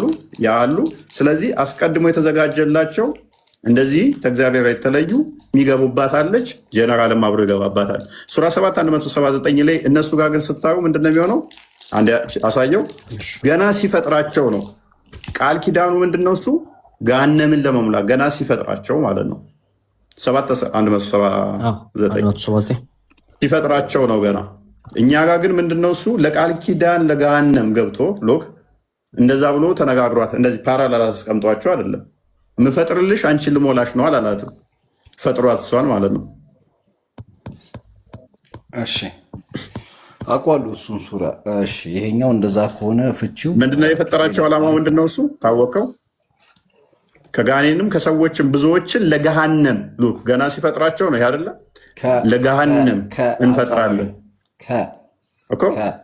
ስለዚህ የፈጠራቸው ለምንድን ነው? ሰዎቹን የፈጠራቸው ለምንድን ነው? ሰዎቹን የፈጠራቸው እሱን እንዲያመልኩ ነው። ግን ቁርአኑ እያለ ያለው ከሰዎች ለገሃነም ነው ይላል። ኖ እንዲያመልኩት ነው የሚለው፣ ለገሃነም ነው የሚለው። ቆይ ከሰዎችም ከጋኔንም ሲል አንጻራዊ ነው። እንዴት መሰለ? ይሄ ማለት ለምሳሌ ጌታ እግዚአብሔር 11:119 አሳየው። አንጻራዊ ሆነ ምንም ሆነ የፈጠራቸው ግን ለምንድን ነው? ለገሃነም ነው የፈጠራቸው። የእኛ ግን የፈጠራቸው ለገሃነም አይደለም። ፕሊስ ቆይ፣ ለገሃነም አልፈጠራቸውም። ከገሃነም ጋር ቃል ኪዳን አልገባም። ነገር ግን ከካድከው ካልተቀበልከው እስቲል አሁንም በፍርድ ውስጥ ነህ። ያ ፍርዱ ደግሞ አስቀድሞ ተነግሮብሃል። የዛሬ 2000 ዓመት በልጁ የማያምን ምን ተብሏል? የዘላለም ሕይወትን አያገኝም ተብሎ ተነግሯል። የዘላለም ሕይወት የማታገኝ ደግሞ ተሆነ ማቴዎስ ወንጌል ምዕራፍ 25 ከቁጥር 26 ጀምሮ ለመላእክቱና እነኛ ለተከተሉት የተዘጋጀላቸው ወደ እሳት ትገባለህ ማለት ነው። ዛሬ የሚለውን የዛሬ እያልኩህ ነው። የዛሬ 2000 ዓመት ያሉትም ይህንኑ ዛሬ ብለው ሰብከውሃል። ኦኬ። የጌታህም ከላይ አድርገው ጌታ ያዘነለት ብቻ ሲቀር ምን ያለው? ጌታ ያዘነለት ብቻ ሲቀር በስህተት ነበር የተረዳሁት። ፍቺው እንደዚህ ከሆነ አሪፍ ነው። ለዚህም ፈጠራቸው። እናንተ ጋር የፈጠረበት ነው። ኤኒዌይስ ተተረዳው። ያዘነለት ብቻ ሲቀር ምን ሆነ? ሶሪ ጌታ ያዘነለት ብቻ ሲቀር ለዚህም ፈጠራቸው። ጌታ የፈጠራቸው ለምንድን ነው? ለዚህም ፈጠራቸው። የጌታህም ቃል ገሃነምን ከአጋንንትና ከሰዎች ከሁሉም በእርግጥ እሞላታለሁ በማለት ተፈጸመ። ስለዚህ እሞላታለሁ ብሎ ቃል ኪዳን ስለገባ ነው። እናንተ እኛ ጋር ቃል ኪዳኑ ስለሌለ ነው። እዚህ ጋር የጌታ ያዘንለት ብሎ ሲናገር ሊምረው እስልምናን የሚሰጠው ማለት ነው። ኢሳያስ እዚህ ላይ አንድምታ እኮ አለን እኛም እኮ። ስለዚህ አክሰፕት እያደረግኩህ ነው አይደል ብራዘር? የምጠይቅን ስትመልስልኝ እየተቀበልኩ ነው። አሪፍ ነው። ስለዚህ አረዳዴን ቀይሬያለሁ። ሌላ ደግሞ ጥያቄ አለኝ። እንዳሁኑ ጠይቅና ታስረዳኛለህ። 2 ጴጥሮስ ምዕራፍ 2 ቁጥር 9 ላይ ጌታ እግዚአብሔርን የሚያመልኩትን ከፈተና እንዴት እንዲያድን እየተማርኩ ነው። አንድ ጥቅስ ብቻ ነው። እሺ ለራሱ ብቻ ነው የሚያስበው። ታውቃለህ፣ እሱ ቁጭ ብሎ ስለሚያነጋ እኮ አጭር ነው። በቃ 10 ሰከንድ። ምን ይላል? 2 ጴጥሮስ ምዕራፍ 2 ቁጥር 9 ላይ ጌታ እግዚአብሔርን የሚያመልኩትን ከፈተና እንዴት እንዲያድን አመፀኞችንም ይልቁንም በርኩስ ምኞት የስጋን ፍትወት እየተከተሉ የሚመላለሱትን ጌትነትንም የሚንቁትን እየቀጣቸው አለ ለፍርድ ቀን እንዴት እንዲጠብቅ ያውቃል ይላል። አስረዳኝ። ስለዚህ ምኑን ነው ያልገባ? እዛ ላይ እዚህ ላይ እያለ ያለው ለፍርድ ቀን እንዴት እንዲጠብቅ ያውቃል አለ። ከላይ ምን ብሎ ነው ያስቀመጠው? አመፀኞች፣ እርኩሶች፣ የስጋ ፍትወት እነዚህ እየተከተሉ የሚመላለሱትን ሁሉ ለፍርድ ቀን እንዴት እንዲጠብቅ ያውቃል አለ። እየቀጣቸው ነው የሚለው። ስለዚህ ምን ማለት ነው? በአጭሩ እነዚህ ሰዎች የፍርድ ቀን ላይ እዛ ገሃነም ውስጥ እኛ ምን እናምናለን? አሁን ጊዜያዊ ማቆያ ሲኦል የሚባል አለ። ሲኦል እች ምድርም ሰማይም ታልፋለች፣ ገነትም ታልፋለች። ማያልፉ ገሃነምና መንግስተ ሰማያት ይመጣሉ፣ በዛ ይተካሉ ማለት ነው። እስከዛ ድረስ ያጠፉ በምን ይቆያሉ? በሲኦል ይቆያሉ ማለት ነው። አስቀድሞ በሲኦል ይቆያሉ። ሲኦሉ እየቀጣቸው ይጠብቃቸዋል ማለት አስቀድሞ ፈጥሯታል ወይንም ደግሞ ፈጥሮ ቃል ኪዳን ገብቶላታል እንደናንተ የሚል የለው አይልም። ሜይ ቢ ክፍሉ ክፈትና ሳየው። ስለዚህ ታዲያ ከጻድቃን ጋር አብረህ ልትቀመጥ አሰብክ? እንዴት አለ ከጻድቃን ጋር መሐመድን አሁን ከነ ቅዱስ ጳውሎስ ጋር ልታስቀምጠው? እንዴት አለ እኮ አስቀድሞ ተለይቶ የተዘጋጀ ስፍራ አለ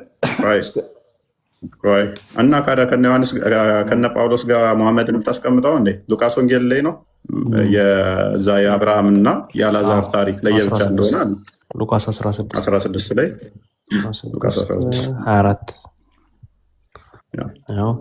እርሱም እየጮኸ አብርሃም አባት ሆይ ማረኝ፣ በዚህ ነበልባል እሰቃያለሁና የጣቱን ጫፍ በውሃ ነክሮ ምላሴን እንዲያበርድልኝ አልዓዛርን ስደድልኝ አለ።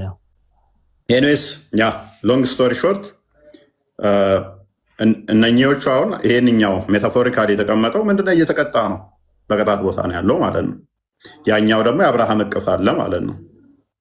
ስለዚህ የፍርድ ቀን ሲመጣ ቅድም የጠቀስከው ማቴዎስ ወንጌል ምዕራፍ 25 ቁጥር 30 ላይ ይጠይቃቸዋል ጌታ። ያን ጊዜ በቀኝና በግራ ያስቀምጣቸዋል። ባይዘ ይሄ ሐዲስ ኩርሲ ላይ ሙሐመድ ኮርጆት ለአላህ ሰጥቶታል። ታውቃለህ? ይህንን ጥቅስ ቃል በቃል ኮርጆት ሐዲስ ኩርሲ ላይ 1840 ሐዲስ ኩርሲ በግራ ያሉትን እና በቀኝ ያሉትን ኮንቨርዜሽኑን ቃል በቃል ምዕራፉን ወስዶ ሰጥቶታል ሙሐመድ። ይህንን ተርቤ አብልታችሁኛል፣ ተጠምቼ አጠጥታችሁኛል ብሎ የሚጠይቃቸውን አላህ ነው የሚጠይቀው ብሎ ክርስቶስ የሚጠይቀውን የጌትነቱን ለፍርድ መጥቶ የሚፈርደውን ለሙሐመድ ለአላህ ሰጥቶታል ማለት ነው። ስለዚህ ፍርድ ይመጣል ማለት ነው። ክርስቶስ ይመጣል፣ ለወጉት ሁሉ ያዩታል ይላል ዮሐንስ ወንጌል ራዕይ ምዕራፍ 1 ቁጥር 17 ላይ ከቁጥር 17-18 የወጉት ሁሉ ያሉ ወገኖች ሁሉ ዋይ ዋይ ይላሉ። ስለዚህ ያኔ ለፍርድ ሲመጣ በቀኝና በግራ ያቆማቸዋል፣ በጎችንና ፍየሎችን ማለት ነው። ያልታዘዙትና የታዘዙትን፣ ያመኑትና ያላመኑትን፣ ቃሉን የጠበቁና ቃሉን ያልጠበቁትን ይለያቸዋል። እስከዛ ድረስ ግን ወደ ተዘጋጀላቸው ሲኦልና ገነት ይቆያሉ ማለት ነው። ብሄድ ይሻላል፣ ስፍራ እናዘጋጅላችሁ ይሻላል፣ መጥቼም ወደ እኔ ወስዳችኋለሁ አለ ሲመጣ። ስለዚህ ማታልፈዋን ዘላለማዊ ምን ይሰጠናል ማለት ነው? መንግስት ሰማያትን ይሰጠናል ማለት ነው። ስለዚህ እስከዛ ድረስ ይቀጣሉ ወይ? ለብቻ አሉ ወይ? ተዘጋጅቶላቸዋል ወይ? አዎ፣ አንተም የምገባበት የተዘጋጀልህ አለ። የምትወደው ነብያውን እየተቀጣ ነው ያለው ብለን ነው ምናምነው። ከጳውሎስ ጋር አብሮ ሊቀመጥ አይደለም። የአዲሱን የበጉን ቅኔ ከሚዘምሩት ጋር ሊቀመጥ አይችልም። እሱ የኔ ያለው ተለይቶ ምን ይሆናል ማለት ነው? በፍርዱን እየተጠባበቀ ነገር ግን በቅጣት ቦታ ከእግዚአብሔር ተለይቶ ባለበት ተለይቶ ረድኤት የሌለው መማር አልችልም፣ ማወቅ አልችልም። ምን አጠፋሁኝ ታዲያ? የምጠይቅህ ሙስሊሞችን የሚመለከታል ሙስሊሞችን እኮ ስለሚመለከት እኮ ነው። አሁን ያው ዘማዊ ከሆኑ እንደዚህ ስጋዊ ፍላጎቶች የተከተሉ ምናምን ኤቭሪቲንግ እነሱ ወደዛ ይሄዳሉ። የገቡ ስላሉ አዲስ ለአንተ ተብሎ የሚፈጠርልህ የለም። ወደፊት አዲስ የሚቀመጥልህ የለም። አስቀድሞ አጋንንት የተሳሳተበትና የተቀመጠበት አለ። ወደ መላእክቱ ወደ አጋንንት ትሄዳለህ ማለት ነው። የፈጠረብኝ ሀሳብ ስላለ እሱን ክሊር አድርግልኝ። አይ ዶንት ኖ ምንድን ነው ያነሳው ፖይንት ኦፌንሲቭ ነው እንዴ? የሚያስከፋ ነው እንዴ? ቆስጠንጢኖስ ኧረ ግልጽ ነው እኮ ይሄ የዕለት ተዕለት ብራዘር የዕለት ተዕለት እንትናችን ነው። ከዚህ ከሰዓት እንድትድን ሁላችን የሁልጊዜ ጥሪያችን ነው እና ዳይሬክት ቱ ሄል ነው ያለህበት መንገድ። ክርስቶስ እዚህ ጋር ምን ብሎ ተናግሯል መሰለ? እኔ መንገድና እውነት ነኝ ህይወትም ነኝ ብሏል። በዚህ ህይወት ላይ ከሌለህ አባቴ እሳት ላይ ነው የምትወድቀው። ነብይ ሄደበት መንገድ ላይ ማለት ነው።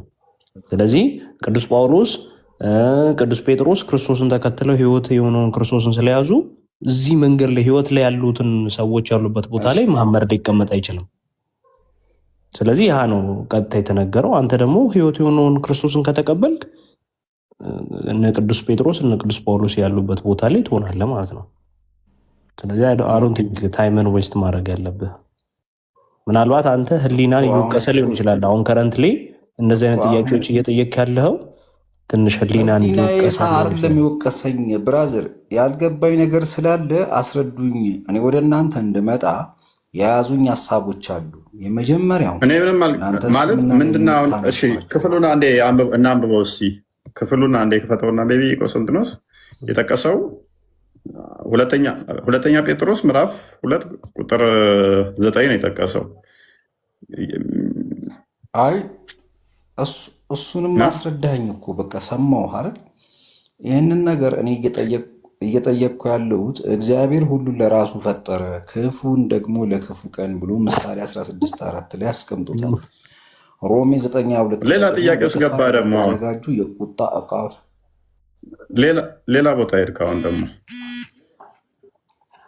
እግዚአብሔር የሞራል ክፋትን አንድም አልፈጠረም። ኦኬ መልካም።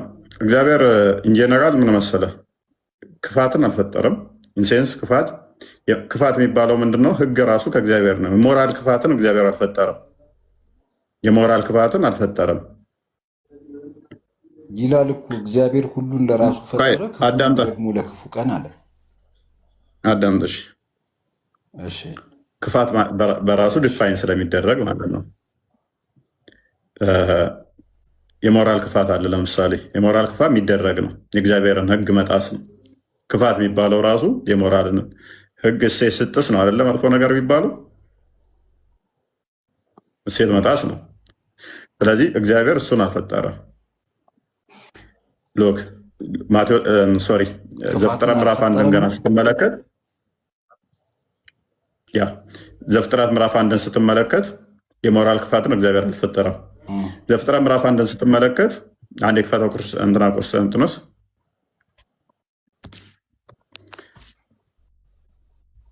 መጨረሻ ላይ አድርገው እግዚአብሔር ሁሉን ፈጥሮ መልካም እንደሆነ አየ፣ መልካምም ነው ይላል።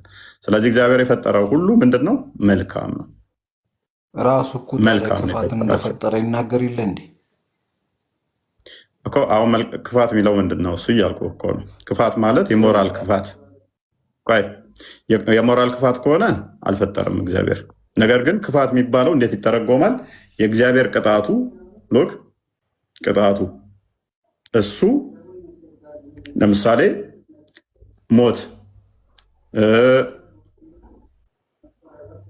ኢሳያስን ነው አንተ ልታነሳ የፈለግከው ይመስለኛል።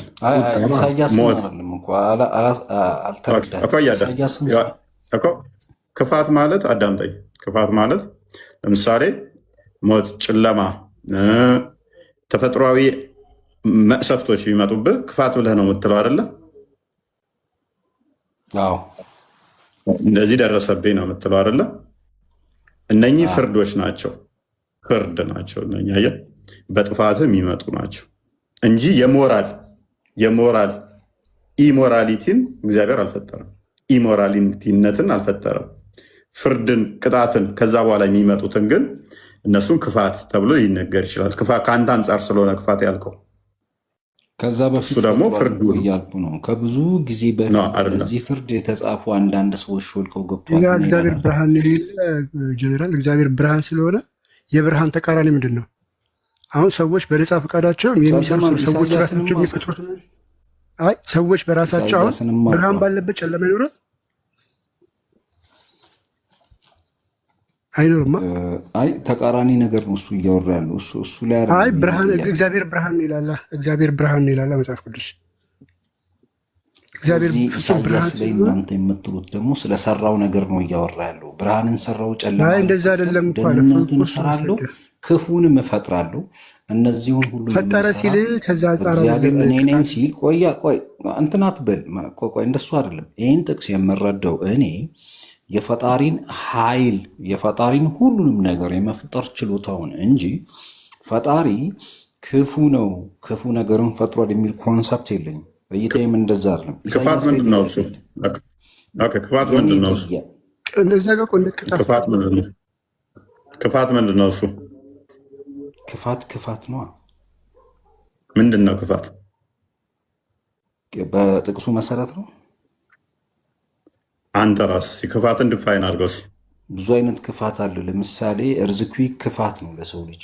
እንደገና ላንድ ስላይድ ክፋት ነው። ድርቅ በራሱ ክፋት ማለት መከራን የሚያደርስ ነገር ማለት ነው። ቅጣት በራሱ ክፋት ነው። ለምሳሌ ክፋትን ባሳየ እንደ ቴዎሎጂ ሰዶምና ጎመራ የተቀጡበት ሰዎቹ እሳቱ ክፋት ነው። በኖህ ጊዜ የሰመጡት ሰዎች ክፋት ነው። ለሰው ልጅ ክፋት ነው። ክፋት ማለት የሰላም ተቃራኒ ማለት ነው። የደህንነት ተቃራኒ የሆነ ነገር ሁሉ ክፋት ነው። ስለዚህ ክፋትን እፈጥራለሁ ሲል ቅጣቱን ነው። እሱ ችግር የለውም፣ ጥያቄ አልፈጠረብኝም። ግን በእኔ ቻሌንጅ አሁን አስቀድሞ ስለመፍጠርና አለመፍጠር በሚለው ነገር ላይ ያመጣውልህ ያለ ክፋትን ቅድም ምን ብያለሁኝ? ቆይ ክፋትን እኮ ቅድም የሞራልን ከሆነ ኃጢአት ጋር አያይዘው ከሆነ አልፈጠረም እግዚአብሔር። ነገር ግን ከቅጣት አንጻር ሜቢ ተርጉማው ከሆነ እግዚአብሔር የፈጠራቸው ነገሮች ሁሉ መልካም ናቸው። አላግባብ ከተደረጉ ግን ምን ይሆናሉ? ጎጂ ይሆናሉ፣ ክፋት ይሆኑብሃልም ማለት ነው። ዝናብ የተፈጠረው ለመልካምነት ነው። ሰብልን እንዲያለመልም ነው። ዝናብን ፈጥሮታል። አዳም ድርቅም አልከው ዝናብም አልከው፣ ዝናብን የፈጠረው እግዚአብሔር ለመልካም ነው። ነገር ግን በጥፋት ምክንያት ዝናብ ሊሆንብህ ይችላል፣ ክፋት ሊሆንብህ ይችላል። ፀሐይ የተፈጠረው ለመልካምነት ነው። እግዚአብሔር ነው የፈጠረው ፀሐይ ለመልካም። ነገር ግን ቅጣት ሊመጣብህና ድርቅ ሊሆን ይችላል። ያን ክፋት ብለህ ልትለው ትችላለህ። ነገር ግን እሱ እግዚአብሔር የፈጠረው ምንድነው? መልካም ነው። ኖ አይደለም። ሀሳቤን እንዲተረዳኝ እንዲገባኝ ማለት ነው። ክፉዎችን ለክፉ ቀን እንደፈጠረ የሚናገሩ የመጽሐፍ ቅዱስ ጥቅሶች አሉ አስቀድሞ ማለት ነው። ምሳሌ 16:4 በዚህ ቋጩት በቃ ዛሬ ክፋት ማለት ጠይቀውን ጥቅስ ለምን አታስረዱኝም? አይ 10 ሰከንድ ብራዘር 10 ደቂቃ ታቆይናለን እንዴ? ብራዘር ምናልባት ይበቃል። ፋይሰል ብዙ መልስ አግኝተሃል ይመስለኛል። ሌላ ቀን ደግሞ መተህ ትጠይቃለህ። እሱም ራሱ ደግሞ ክፉዎችን ነው የሚለው እንጂ ክፉዎችን ነው ራሱ ሲጀመር ነው። ምንም ጥያቄ ያስነሳል። ክፉዎች አው ለክፉ ቀን የተፈጠሩት ክፋታቸውን ነው እየገለጸ ያለው። ስለ መልካም ሰዎች አይደለም የሚናገረውና እሱ ጥያቄ የሚያስነሳ አይደል? ሌላ ጊዜ ትጠይቃለህ፣ ይመለስልሃል። ችግር የለም። የክፉዎች መጨረሻ ምን እንደሆነ ስለሚታወቅ ማለት ነው። እና ስፔሲፋይ ስለተደረገ እዚህ ላይ ብዙ ጥያቄ የሚያስነሳ አይመስለኝም። ለማንኛውም ቅድምም ሲናገር የነበራቸው አንዳንድ ክፍሎችም ሲኦል ምናምን ሲል የነበረ መጽሐፍ ቅዱስ ላይ ሲኦልንም በሁለት ስለሚተፋት ይሄ መቃብሩንም ሲኦል ስለሚለው ከዛ አንጻርም የሚፈታል። ከዛ አንጻርም አንደርስታንድ የምናደርጋቸው ነገሮች አሉ። እሱ ነው። ገሃነም አልተገለጠችም ገና የመጨረሻ ፍርድ የሚደረግበት። ስለዚህ እሱም ስላለ ከዛ አንጻር ማየት ያስፈልጋል። ክፋትን ፈጥር ያለው የሚለው ክፋት የሚባል የተፈጠረ ኦብጀክት ወይም ማንነት ያለው ነገር የለም። ክፋት የሚባል ከሰዎች አንጻር ነው። ሰዎች ላይ ከሚያመጣው ውጤት አንጻር ሰዎች ክፋት ስለሚሉት ከዛ አንጻር ነው። እና እግዚአብሔር ምንድን ነው እያለ ክፋትን እፈጥራለሁ ሲል መጥፎ ነገር አመጣብሃለሁ ነው። ካልታዘዝክ፣ ለእግዚአብሔር ሕግና መንገድ ካልታዘዝክ፣ ለመልካም የተፈጠሩ ነገሮች ለአንተ ክፉ ሊሆኑብህ ይችላሉ። ለምሳሌ ውሃ ለሰው ልጅ ወሳኝ ነገር ነው አይደለ? በኃጢአት ምክንያት ውሃ ሊያጠፋ ይችላል ማለት ነው። ስለዚህ የዛኔ ክፍቱ አለው። ባይ ዲፎልት ውሃ በራሱ ክፉ አይደለም። ሙቀትም ደግሞ ከፀሐይ የሚገኝ ነገር ነውና ክፋትን እፈጥራለሁ ሲል ነው አይደለም? ቋንቋው ነው እሱ ቋንቋው ነው። ክፋትን እፈጥራለሁ ሲባል ክፋት የሚባል የሆነ አካል ያለው ምናምን የሚፈጠር ኖሮ ሳይሆን እንደዛ ሳይሆን ክፉ ነገር አመጣብሃለሁ ነው። በአጠቃላይ ከእግዚአብሔር ሀሳብና ዓላማ ከወጣ በክፉ ነገር ትቀጣለህ ነው እንጂ ክፉ የሚባል እስኪ ያ ክፉ ነገር የምንቀጣበት ክፉ ነገር ምንድን ነው? እሺ አሁን ስለተኛ ምንድን ነው ስለመሸ አሁን እኔ እሱ ከሰጠው በላይ ድጋሚ ሊሰጥ ስለማልችል እኔ አጠቃላይ ራፓፕ እያደረኩት ነው። እንዲገባኝ ነው። ለምሳሌ እግዚአብሔር የሚፈጥረው ነገር መቅጫ ወይ ቅጣት ከሆነ እግዚአብሔር ምንም የሚፈጥረው ክፉ ነገር የለም። እግዚአብሔር ሁሉን የፈጠረው መልካም ነገር ብቻ ነው። ከሰዎች ኃጢአት ሰዎች ላይ በሚያስፈጠረው ራሱ የተናገረው ስማ እግዚአብሔር የፈጠረው ሁሉ ነገር መልካም ነው። ከሰዎች አንጻር ወይም ከሚያመጣው ውጤት አንጻር ክፋት ተብለዋል ማለት ነው። እነዛ ነገሮች ለመልካም የተፈጠረው ለምሳሌ እየነገርኩ እኮ ነው። ውሃን ይፈጥራል እግዚአብሔር ለመልካም ነው የፈጠረው። ግን ውሃ ፍለድ ሆኖ ሲያጠፋ ያ ክፋት ይባላል ማለት ነው። አየህ ሰዎች ላይ ከሚያመጣው ተጽዕኖ አንጻር ከዛ አንጻር እግዚአብሔር የፈጠረው ክፋት ሆኖ ይመጣል ማለት ነው። ውሃ ፍለድ ሆኖ ሲያጠፋ አድርገህ ተረዳውና በብረት አስረዳው። ብረት ቢዝጋው ለምሳሌ ብረት ቢዝግ እንዴት ነው የምትለው? አሁን ብረትን ዝገቱ ይበለዋል አይደለ? ዝገት ብረትን ይበለዋል አይደለ? እሺ ዝገት በራሱ ግን የሚኖር ፍጡር አይደለም። ዝገት በራሱ ግን የሚኖር ፍጡር አይደለም። የብረቱ ባህሪ ወይ ደግሞ እንትኑ ሲበላሽ ነው ወደ ዝገትነት የሚቀየረው። ስለዚህ ክፋት የሚባለው ከእግዚአብሔር ጋር ስለመፍጠር ነው። ብራዘር አልተፈጠረም እያልን ነው እኮ። አሁን ጨለማ የሚባል የተፈጠረ ነገር የለም። ጨለማ የመጣው ብርሃን ባለመኖሩ ነው። ብርሃን ሳይኖር ሲቀር ጨለማ ይመጣል። ልክ እንደዛ ሁሉ ክፋትም የሚመጣው እንዴት ነው? ሰዎች ነፃ ፈቃዳቸው ተፈጥሮ ክሬት የሚያደርጉት ነገር እንጂ የሚያመጡት ኮንሲኩዌንስ እንጂ የተፈጠረ ነገር በራሱ ያለ ነገር አይደለም። ኦኬ ሎጂካሊ ራሱ ሲምፕል ነው። እዛኛው ክፍል ላይ ፈጠረ የሚለው ደግሞ የተነገረው ከእንደዚህ አንግል አይደለም፣ ከስነ ቋንቋ አንጻር ተብሎ ተነገረ። ያቀጣቱን ነው ሰዎችን አሁን ድርቅ ምናምን ያልካቸው እግዚአብሔር ደግሞ ህዝብን ለመልካም ነው የሚቀጣው ይላል። ግን ለመልካም ነው የሚቀጣው እንጂ ለመጉዳት አባት ልጁን እንደሚቀጣው ማለት ነው። ከሚችለው በላይ እንትን አያደርገውም። ስለዚህ እዛ ክፍል ላይ ያለው ስለ ቅጣት ነው። በአጠቃላይ ግን ኢንጀነራሊ የክፋት የተፈጠረ ነገር እንዳልሆነ ከተግባባ ነገሩ ያልቃል ማለት ነው። በአጭሩ ለመጨረስ ወይም ደክሞታል እና ከኛ አንጻርም ነው ያው ክፋት የሚባሉት እንጂ ከሚያመጣው ተጽዕኖ አንጻር ክፋት የሚባለው እንጂ ባይ ዲፎልት ክፋት ሆኖ አይደለም እያለን ያለ ነው። እሺ እፎይ ይቀጥል። በቃ አይ ቲንክ በቃ ክፋትን የሞራል ክፋት እንትንና መለየት አለብን ያልኩ ለዚህ ነው። ክፋት ስትል ምንድን ነው? ከሞራል አንጻር ከሆነ እግዚአብሔር አልፈጠረም። የፈጠረው ነገር ሁሉ መልካም ስለሆነ ማለት ነው። ግን ከአንድ አንጻር እኔ ቃልም ብገለው ክፉ ነገር ነው። ምን ነው ቦገው ችግር የለው ቀጥል። እሺ ታዲያ እኔን ማን የፈጠረኝ? ስለዚህ አንተ ክፉ ሆናል ማለት ነው። ይህንን ክፋትህን ግን ቆይ ይህን ክፋትህን ከማን እንደወሰድከው ታውቃለህ? ከሴጣን ነው የወሰድከው። ከሴጣን ነው የወሰድከው። ከዛ ብገለው ባልከው ኤግዛምፕል ልስጥህ። አዳም አንተ ቃልም ብገለው ኢሞራል ነው ያደረግከው። ክፉ ነገር አደረግክ። በአሰቃቂ ሁኔታ ገደልከው። ዮሐንስ ወንጌል ምዕራፍ 8 ቁጥር 44 ላይ እናንተ ከአባታችሁ ከዲያብሎስ ናችሁ፣ የአባታችሁ ምኞት ልታደርጉ ትወዳላችሁ። እሱ በመጀመሪያ ሐሰተኛ የሐሰት አባት ነው፣ በእውነት አልቆመም፣ ነፍሰ ገዳይ ነው ይለዋል። ልጅ የአባቱን ስራ ያደርጋል። አባትየው ውሸታም ነው፣ ነፍሰ ገዳይ ነው። አንተም የአባትህን የዲያብሎስን ስራ አደረግ፣ ሰው ገደልክ። ይሄንን ከማን ወረስክ ማለት ነው? ከዲያብሎስ ወሰድክ። ከዲያብሎስ ወሰድክ። ውሸትና መግደል የማን ስራ ነው? የዲያብሎስ ነው። ኢሞራሊቲ ማለት ነው። ዲያብሎስን ግን የፈጠረው ሴጣንን የፈጠረው እግዚአብሔር ነው። እንዴት እኔ እገላለሁ? እግዚአብሔር ነው የፈጠረው። ህይወትን እሰጣለሁ ይሌለ እንደ እግዚአብሔር ያ ግን አዳምጣ ያንን ግን በደንብ አስተውል። ያንን ዲያብሎስን ልጄ አባቴ ብለኸው የእሱን ተግባር አደረግክ ማለት ነው። ኢሞራሊቲ የሞራል እንትንን መጥፎነትን ከማን ነው የወሰድከው? ከአባትህ ከዲያብሎስ ነው የወሰድከው ማለት ነው። ዲያብሎስ እንደነበረው ውስጥ ራሴ ዲያብሎስ ላይ መንጠልጥላል። አይ በቃል በቃ የምናገሩ እኔ አሁን ቃል እንድገልብኝ አልፈልግም። ቃልን ተው፣ አጠራሩ ራሱ አይተዋል። ኧረ ተው ይበቃል። ይማለበት አሁን ቃልም ብፈነክተው ተው እንዳገለው ብፈነክተው አለ ወደ ይዞኛል።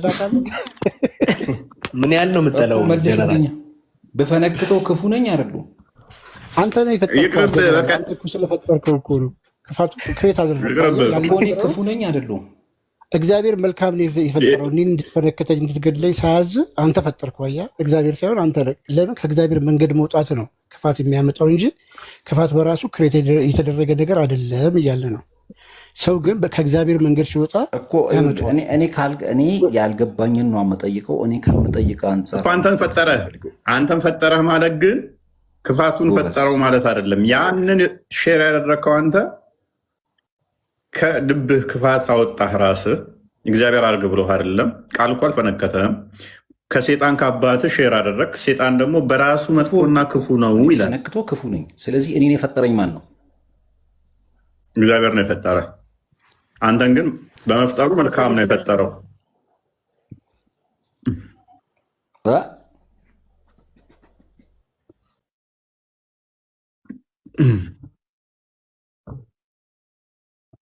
ምግብ አንቆ ይገል የለ እንዴ?